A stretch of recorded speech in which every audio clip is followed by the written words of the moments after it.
Hey, all, Pixel here, Probable Garage. A little bit rushed because I'm helping a fellow car person out. I was driving to go get sandpaper to paint the roof of this, and there's a gentleman in a early 60s Mustang, or mid 60s Mustang, on the side of the road. Seems to have probably lost his generator because it's acting like it has no power. So he's probably lost the generator and was driving on battery and didn't realize it. So I swung back to the house, grabbed the battery from the 56 olds, which is just sitting in the garage now, and my battery jump box, some tools, and we're going to see if we can get them working again. My theory is if the generator's gone, we can shove a good battery in it and that'll be enough for him to get home, and then, you know, once he's home he can deal with fixing it. So, sorry, what's your name? John. Pixel. So John's Mustang here cut out. It will barely crank over, so we're pretty sure the generator cut out on it. So we're going to test the battery and everything, and then we're probably going to put a spare battery of mine in it to get him back home. Hey, Pixel from the future here. So what you're about to see is I set up a camera while I was trying to get his car working. There's basically no audio. Sorry, I'm working towards a microphone, but money. If any of you want to contact me about buying me updated cameras and microphones and stuff, we can talk, but otherwise it'll happen when I can get it to happen. What I'm going to do is, to make this interesting, is I'm going to give you every piece of data as I get it and see if you can figure out, before I did, why his car won't start. I'm going to start you out with what you don't know, which is when I pulled over, the car wouldn't start. It had died. He'd coasted to the side of the road. He'd popped the hood and found that the wire going from the coil to the distributor was loose on the coil, like it was basically hanging off. And he plugged that back in, figuring, oh, that's my problem. Went and tried to start it. You know, pumped the gas, cranked it, wouldn't start. And he basically ran the battery down till the point where it was barely cranking over. That's the point where I encountered him. When he told me what the problem he'd had, he was suspecting he'd blown out the coil. So that he had already plugged it back into the distributor, to the coil. I pulled it off the distributor end, held it up against a bolt on the engine, and he cranked the engine, and it was getting spark. It was a little weak, but it was getting spark to the distributor. My theory at that point was he maybe had two problems, or maybe that had killed his generator, so he also had a low battery. This ended up being a blind alley, you'll see. But what I did was run home, as you saw, grab the battery, grab some other tools, because I was pretty sure that was a problem, but I wasn't 100% sure, so going to diagnose it. And as you'll see, I was wrong that the battery and generator were the reason the car's not starting. So then I had to start figuring it out. So what I want you to do is, if you figure it out before I do, at the point when you figure out what's going on, comment and put the timestamp. I'm really curious. And then what you'll get afterwards is me at the time explaining what had happened.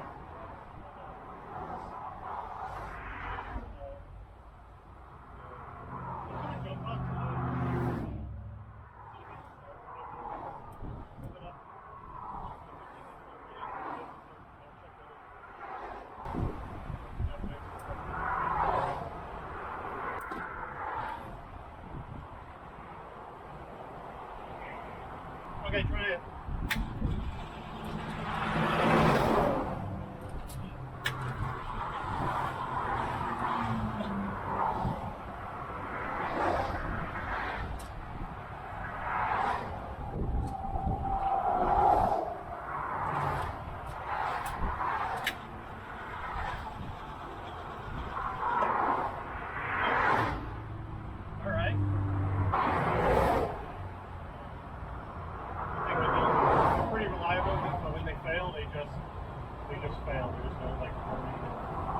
Gotta ask a dumb question. You got gas in it, right?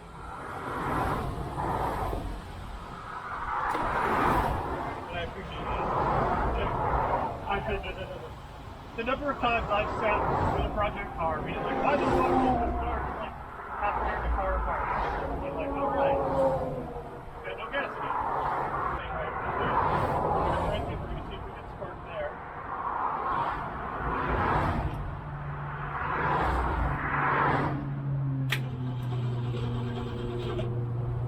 Keep going.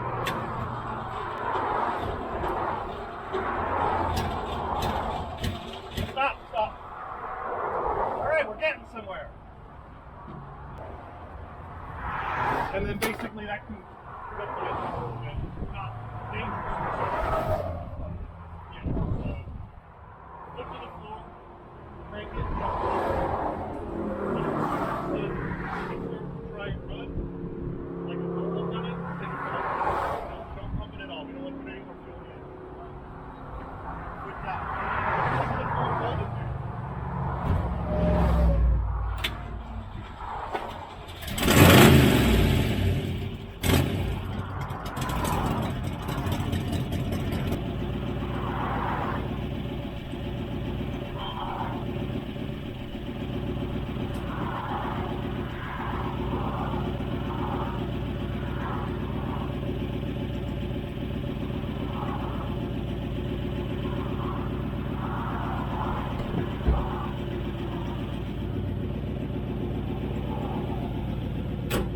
All right, just put the window up and turn the hazards off.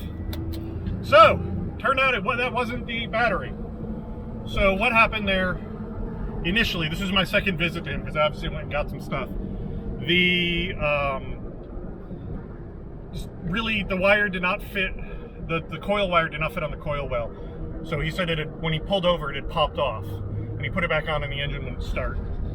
And by the time I got there, it had no juice to keep cranking. I suspect that he tried it a couple times, more than a couple times. And no shade on him, that's what I would have done. So I put my jump pack on it, we got the engine to crank over, still not doing anything. Pulled a plug to check for spark. He's getting spark. It wasn't great, but again, it's on a small jump pack and a mostly dead battery. But as he's cranking it, because I'm having him cranking for a little bit so I can watch the spark, one of the cylinders starts sputtering. Obviously not the one I'm in, but like I can hear puh, puh, puh elsewhere in the engine. It's like, aha, I know what it is. So I had him stop cranking, put the plug back in, hook the wire back up. Oh, and in somewhere in there, I pulled the coil wire off, slid the boots back on both ends, so it was just the bare connector, and then plugged those back in so the boot's not trying to pull it back out of the cutting through McDonald's. So it's not trying to pull it back out of the coil. But the fact that when he was cranking it and not trying to start it, it coughed when it wasn't doing anything when he was cranking it and pumping it, told me he'd flooded it. And it was that car was sweet. 1960 4.5 K code V8 4-speed. Sweet car. He said it was his uncle's. It was his uncle's car, and his uncle bought it brand new and kept it till the day he died. And the only thing that isn't original to the car is the paint job. It's been restored, but the car is 100% original.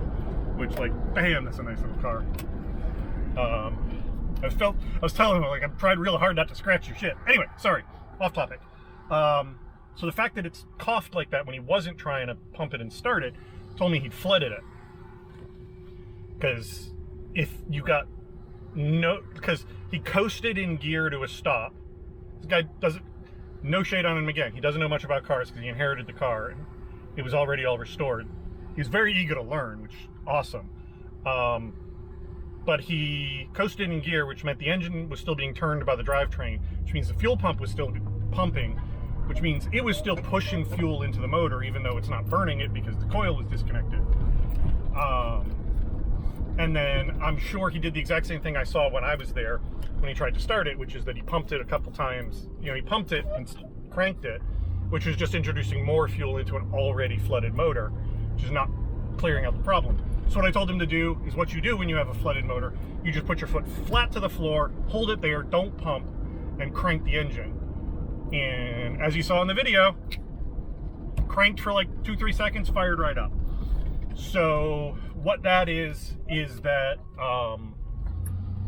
you got to get that fuel out and you got to get more air in. And if you pump the gas, the accelerator pump and the carburetor's throwing more gas and throwing more gas. But if you just hold your foot to the floor, only the Venturi effect will pull fuel in. And since the engine's not spinning fast enough to do that, to suck in a lot of air, it's not pulling much more air in, much more fuel in, but it's pulling a ton more air in, which either corrects that fuel air ratio in the cylinder and lets it fire, or all that new air being pulled in pushes the fuel out the exhaust. And usually it'll fire up like pretty quickly. And then all you got to do at that point, once it actually fires and starts revving, you just take your foot off the gas. Don't pump it again. Don't, take your foot off the gas. And if it starts to die, then you feather the throttle the way you would any other time you're trying to keep an engine running. But what you're just trying to do is get all that fuel to exhaust itself out of the engine. And sure enough, fired right up. Did that, kind of feathered a little bit. It ran a little bit rough for a second, and then it smoothed out. Perfect. Ran exactly like it should. So, talked with him for a little bit, just explaining that to him so he knew what was going on, so he'd know for the future. And then when I pulled the charge box, that made sure that the ignition system and the charging system was all good because it stayed running without my charge box on it. And then he's good to go. I told him, you can go to the car show if you want. He said he's done, he just go to home, which I don't blame him for.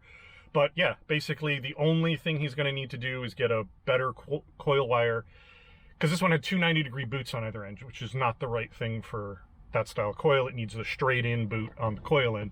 So he's just going to have to do a little research, find a better set of spark plug wires, and change that out. But yeah, glad I could help him. Unfortunately, I couldn't do that diagnosis before because the engine would barely crank over. I had to go back and get the battery, but I'm glad I got the charge box too, because I was like, that was my thought, was like, let's make sure before I rip a battery out. And turns out, yeah, didn't need a battery. It just needed that coil wire connected, which he'd done, and then it just needed to be cleared of the flood. So yeah, cool. I'm glad I could help him. Glad I got him back on the road. It's actually kind of nice to work on a car that wasn't a grimy mess. So my good deed for the day. Now I can be evil for the rest of the day. Thank you all very much for watching. I'll talk to you later. Bye.